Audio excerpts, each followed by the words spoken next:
বিসমিল্লাহির রহমানির রহিম। Gazipur police lines স্কুলের ষষ্ঠ শ্রেণীর অনলাইন ক্লাসে তোমাদের সবাইকে স্বাগত জানাচ্ছি। আমি মোহাম্মদ জহিরুল ইসলাম, সহকারী শিক্ষক ইংরেজি, গাজীপুর পুলিশ লাইন্স স্কুল। আজকে আমি ইংলিশ সেকেন্ড পার্ট অর্থাৎ ইংলিশ গ্রামার টেন্স নিয়ে আলোচনা করব। এর আগে আমার 3টি ক্লাস হচ্ছে টেন্স নিয়ে, আমি অত্যন্ত সূক্ষ্মভাবে আলোচনা করার চেষ্টা করছি। তো আজকে টেন্স পার্ট 3 নিয়ে আলোচনা করব। আজকে এর আগে টেন্সের সাধারণ ধারণা, টেন্সের প্রকারভেদ, মূল প্রকারভেদগুলো এবং present indefinite tense, present continuous এবং প্রেজেন্ট পারফেক্ট টেন্স কমপ্লিট হয়েছে। আজকে আমি আলোচনা করব প্রেজেন্ট পারফেক্ট কন্টিনিউয়াস এবং পাস্ট ইনডিফিনিট টেন্স নিয়ে। আশা করি সবাই খাতা কলম নিয়ে প্রস্তুত আছো এবং আমার পড়ার গুরুত্বপূর্ণ অংশগুলো, আমার ক্লাসের গুরুত্বপূর্ণ অংশগুলো নোট করে যাতে নিতে পারো সেজন্য খাতা কলম রেডি রেখো, প্রস্তুত করে সবাই ক্লাসের জন্য মনোযোগী হও। ধন্যবাদ সবাইকে। তো আজকে আমার ক্লাস হচ্ছে present perfect continuous. Present perfect continuous তোমরা অবশ্যই যে কোনো টপিক যখন পাবা তখন বানানগুলো অবশ্যই খেয়াল করবে। প্রেজেন্ট পারফেক্ট কন্টিনিউয়াস টেন্স, আমি আবার বলছি present perfect continuous tense. Present perfect continuous tense তাহলে কাকে বলে এটা আগে জানা দরকার আমাদের। যে কাজ আগে থেকে শুরু হয়ে বর্তমান সময়েও চলছে বা হচ্ছে, এরকম যদি বোঝায় সেটি প্রেজেন্ট পারফেক্ট কন্টিনিউয়াস টেন্স। অর্থাৎ যে কাজ আগে থেকে শুরু হয়ে বর্তমান সময়েও চলিতেছে বা চলছে, এরকম যদি বোঝায় সেটি হচ্ছে প্রেজেন্ট পারফেক্ট কন্টিনিউয়াস টেন্স। তো প্রেজেন্ট পারফেক্ট কন্টিনিউয়াস টেন্স কাকে বলে আমাদের জানা হলো। এখন আসা যাক স্ট্রাকচার। স্ট্রাকচারের বাংলা হচ্ছে গঠন। স্ট্রাকচার অর্থাৎ কোন রুলস ফলো করে আমরা এটা ইউজ করব প্রেজেন্ট পারফেক্ট কন্টিনিউয়াস। প্রথমে সাবজেক্ট থাকবে, তারপর হ্যাভ বিন অথবা হ্যাজ বিন থাকবে, তারপর মূল ভার্বের সাথে আইএনজি যোগ হবে। অর্থাৎ মূল ভার্বের যে প্রেজেন্ট ফর্ম আছে ওইটার সাথে আইএনজি যোগ হবে। একটা কথা লক্ষ্য রাখবে, সবসময় ভার্বের প্রেজেন্ট ফর্মের সাথে আইএনজি যোগ হয়। তারপর অবজেক্ট হবে, তারপর সেন্টেন্সের বাকি অংশ অর্থাৎ সিন্স থাকতে পারে, ফর থাকতে পারে। আমি বলবো কোথায় সিন্স কোথায় ফর।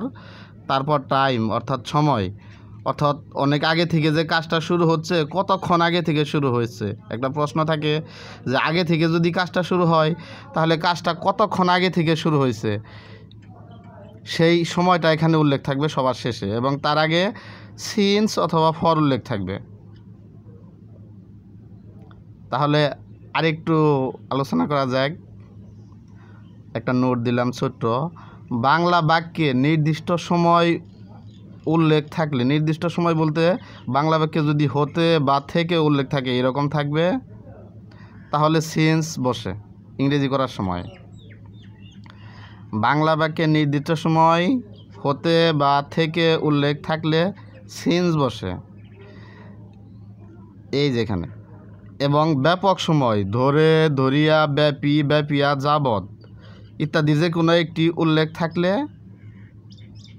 ফর বসে। ধরে, ধরিয়া, ব্যাপী, ব্যাপিয়া, যাবৎ ইত্যাদির যে কোনো একটি উল্লেখ থাকলে ফর বসে। এই পর্যন্ত ক্লিয়ার। আমরা একটা উদাহরণে আসি। আমি 2 ঘন্টা ধরে একটি বই পড়িতেছি। তাহলে স্ট্রাকচারের এই সাবজেক্ট প্রথমে এখানে আমি, এখানে আই দিলাম। তারপর স্ট্রাকচার অনুসারে হ্যাভ বিন অথবা হ্যাজ বিন। সাবজেক্ট যদি থার্ড পারসন সিঙ্গুলার নাম্বার হয় সেই ক্ষেত্রে হ্যাজ বিন হবে, আর অন্য সব ক্ষেত্রে হ্যাভ বিন হবে। তাহলে আয়ের সাথে আই হ্যাভ বিন। তারপরে দেয়া আছে মূল ভার্বের সাথে আইএনজি যোগ। মূল ভার্বটা আমাদের এখানে কি আছে?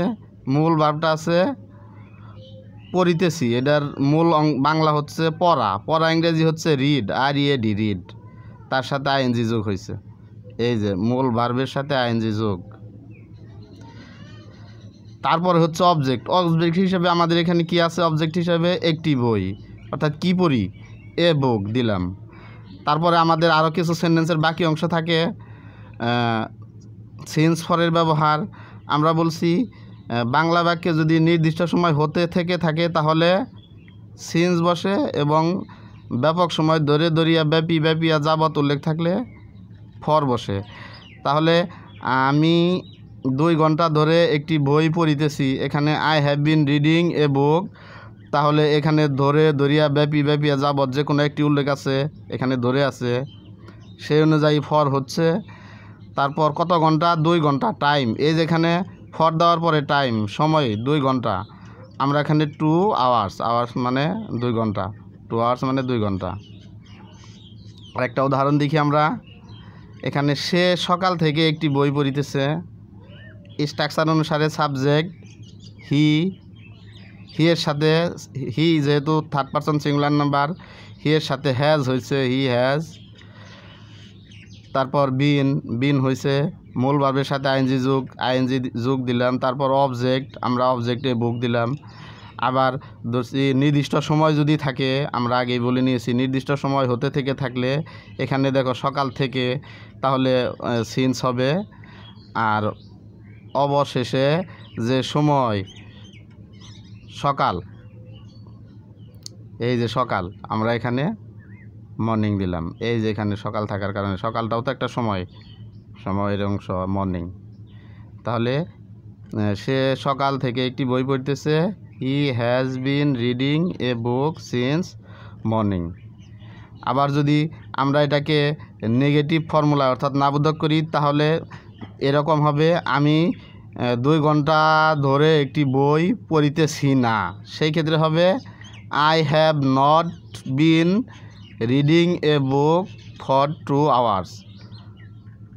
আবার এটার ক্ষেত্রে সে সকাল থেকে একটি বই পড়িতেছে, যদি এরকম থাকে সে সকাল থেকে একটি বই পড়িতেছে না, তাহলে হি হ্যাজ নট, এখানে নট যোগ হবে, he has not been reading a book since morning, যদি নেগেটিভ থাকে সেই ক্ষেত্রে। আর আমি 2 ঘন্টা ধরে একটি বই পড়িতেছি না, সেই ক্ষেত্রে হবে I have not been reading a book for 2 hours. আশা করি শিক্ষার্থী বন্ধুরা তোমরা আমার লেসনটি ভালোভাবে বুঝতে পারছো। তো আমি আবার পাস্ট সিম্পল অর্থাৎ পাস্ট ইনডিফিনিট টেন্স নিয়ে আলোচনা করতেছি। Past indefinite tense. প্রিয় শিক্ষার্থী বন্ধুরা, পাস্ট ইনডিফিনিট টেন্সের আরেক নাম হচ্ছে simple past tense. Past indefinite টেন্সের আরেক নাম হচ্ছে সিম্পল পাস্ট টেন্স। এটা সিম্পল পাস্ট টেন্স হচ্ছে কোনো কাজ অতীতকালে শেষ হয়েছিল এবং তার ফল এখন আর বর্তমান নাই, এরূপ যদি বোঝায় তাহলে সেটা সিম্পল পাস্ট টেন্স। অর্থাৎ কোনো কাজ অতীত সময়ে শুরু হয়ে এবং অতীতেই শেষ হয়েছে, এরকম সাধারণ কাজকর্ম যদি বোঝায় সেটা হবে সিম্পল পাস্ট টেন্স অর্থাৎ পাস্ট ইনডিফিনিট টেন্স। স্ট্রাকচারটা হবে সাবজেক্টের পর ভার্ব হবে, অর্থাৎ ভার্বের পাস্ট ফর্ম হবে। যেমন গো, ওয়েন্ট, গন, এই 2 নাম্বার ফর্ম হচ্ছে ওয়েন্ট, মাঝখানের ফর্মটা হবে। আবার যদি আমরা ডু ইউজ করি, ডু, ডিড, ডান, তাহলে ডিড হবে। সাবজেক্টের পর ভার্বের পাস্ট ফর্ম প্লাস অবজেক্ট, পরবর্তীতে বর্ধিত অংশ বাকি অংশ যদি আরও থাকে তাহলে সেটা হবে। তো অবজেক্ট পর্যন্ত আমরা কাউন্ট করলাম। এখানে অবজেক্ট বলতে আরও অনেক কিছু থাকতে পারে পরবর্তীতে, যেহেতু মূল অবজেক্ট পর্যন্ত আমরা আলোচনা করলাম। বাংলা চিনিবার উপায়, বাংলা ক্রিয়াপদের শেষে ল, লে, লাম, ত, তে, তাম এরকম থাকে। যেমন আমি কাজটি করতাম, আমি গিয়েছিলাম, সে এসেছিল, তাহলে ল হয় বাংলা। তুমি পড়েছিলে, এখানে লে থাকে। আমি কাজটি করেছিলাম, এখানে লাম থাকে। দেখো আমি কাজটি করেছিলাম, স্ট্রাকচার অনুসারে প্রথমে সাবজেক্ট, তারপরে ডিড। করেছিলামের মূল বাংলা হয়েছে করা, করার ইংরেজি হয়েছে ডু, ডু এর past form do, did, done, অর্থাৎ 2 নম্বর ফর্ম আই ডিড। আর অবজেক্ট হিসাবে দ্য ওয়ার্ক, এই যে কাজটি, দ্য ওয়ার্ক একটা আর্টিকেল ইউজ হয়েছে দ্য ওয়ার্ক, তাহলে আই ডিড দ্য ওয়ার্ক। সে কাজটি করেছিল, হি ডিড দ্য ওয়ার্ক। এখানে নাম্বার পারসন যাই থাকুক, এখানে ভার্বের পাস্ট ফর্ম হবে। এখানে আর এস অথবা ইএস যোগ করার কোনো নিয়ম নাই। আমরা প্রেজেন্ট সিম্পল অথবা প্রেজেন্ট ইনডিফিনিট টেন্সে যেরকম দেখছি, subject third person singular number হলে ভার্বের শেষে এস অথবা ইএস যোগ হয়। আমাদের সিম্পল পাস্ট অথবা পাস্ট ইনডিফিনিট টেন্সে এস ইএস এর যোগ করার কোনো মাথা ব্যথা নাই, আমরা ওটা নিয়ে টেনশন করবো না। তাহলে I did the work, he did the work, he deeds the work হবে না। ঠিক আছে, দেখে নাও একবার।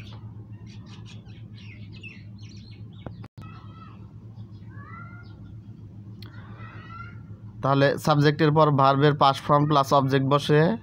বাংলা ক্রিয়াপদের শেষে ল, লে, লাম, ততে, তাম ইত্যাদি উল্লেখ থাকে, অর্থাৎ ক্রিয়াপদের শেষে যেমন এই যেটাই লাম উল্লেখ আছে। আমি কাজটি করেছিলাম, আই ডিড দ্য ওয়ার্ক।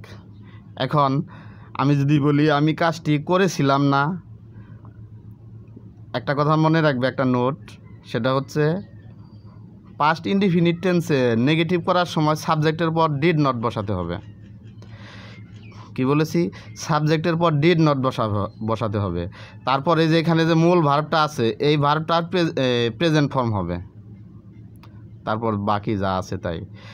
তাহলে স্ট্রাকচার অনুসারে যদি নেগেটিভের ক্ষেত্রে সাবজেক্টের পর ডিড নট দেওয়া লাগে, তাহলে আমরা ডিড নট দিলাম। এটা কিন্তু স্ট্রাকচার অনুসারে নেগেটিভ ফর্মের সাবজেক্টের পর ডিড নট দেওয়া লাগে, সেই নিয়ম অনুসারে আই ডিড নট দিলাম। এখন মূল যে আই ডিড দ্য ওয়ার্ক, আমি কাজটি করেছিলাম, মূল do did done, do did done, অর্থাৎ এটার পাস্ট ফর্ম ছিল, এটার প্রেজেন্ট ফর্ম ডু দিলাম, দ্য ওয়ার্ক। ডু ডিড ডান, সেটার প্রেজেন্ট ফর্মে আনলাম ডু দ্য ওয়ার্ক। আবার আরেকটা উদাহরণ দেই, সে কাজটি করেছিল, হি ডিড দ্য ওয়ার্ক। আমরা নেগেটিভ করার সময় বলছি যে পাস্ট ইনডিফিনিটে নেগেটিভ করার সময় সাবজেক্টের পরে ডিড নট দিব, তারপর মূল ভার্বের যে পাস্ট ফর্ম ছিল ওইটা প্রেজেন্ট ফর্ম আসবে। তাহলে হি ডিড নট, এটা মূল ভার্ব ডু, তারপর দ্য ওয়ার্ক। আমি ডিড তোমাদের ডু ডিড ডান একটু মাথায় অন্যরকম মনে হতে পারে, এই কারণে আমি আরেকটা উদাহরণ এখানে দেখাই। আমি বিদ্যালয়ে গিয়েছিলাম, হবে আই ওয়েন্ট টু স্কুল। দেখো, আই ওয়েন্ট টু স্কুল, এই ওয়েন্টটা কিন্তু গো এর past form, go went gone, go went gone. আমরা পাস্ট ফর্ম ইউজ করছি, পাস্ট ইনডিফিনিট টেন্সে পাস্ট ফর্ম ইউজ করা লাগে। তাহলে এই নেগেটিভের স্ট্রাকচার অনুসারে আমরা যদি বলি আমি স্কুলে গিয়েছিলাম না, তাহলে আই ডিড নট, নেগেটিভ থাকার কারণে আই ডিড নট। তারপর সাবজেক্টের পর যে ভার্বের পাস্ট ফর্ম আছে, ওইটার এই যে পাস্ট ফর্মে থেকে প্রেজেন্ট ফর্ম আসলো, আই ডিড নট গো, অবশিষ্ট অংশ টু স্কুল দিলাম। তাহলে I did not go to school. আবার আরেকটা উদাহরণ দেখাই, হির সাথে ব্যবহার করলে ওই একই রকম সিস্টেম। সে বিদ্যালয়ে গিয়েছিল, he went to school. He subject হি, তারপর নেগেটিভ করার সময় ডিড নট দিতে হয়, ডিড নট, তারপর মূল ভার্বের প্রেজেন্ট ফর্ম চলে আসে, গো ওয়েন গন, এখানকার ওয়েনটা চেঞ্জ হয়ে গুতে আসলো, তাহলে he did not go to school. আশা করি শিক্ষার্থী বন্ধুরা তোমরা আমার ক্লাসে যতটুকু অংশ বুঝেছ ততটুকু অংশ বারবার বাসায় চর্চা করবে, এবং কোনো অংশ যদি না বুঝো নোট করে রাখবে, আমাকে কল করে জানালে আমি সলভ করে দিব, অথবা পরবর্তী সময়ে ক্লাসে আমাকে দেখাবে, আমি সলভ করে দিব। তো শিক্ষার্থী বন্ধুরা তোমরা ভালো থাকো, সুস্থ থাকো, বাসায় পড়াশোনা করো, ভালোভাবে স্বাস্থ্যবিধি মেনে চলো, যাতে সুস্থ থাকতে পারো। ধন্যবাদ সবাইকে। আমার আজকের ক্লাস এখানেই শেষ করছি। আল্লাহ হাফেজ।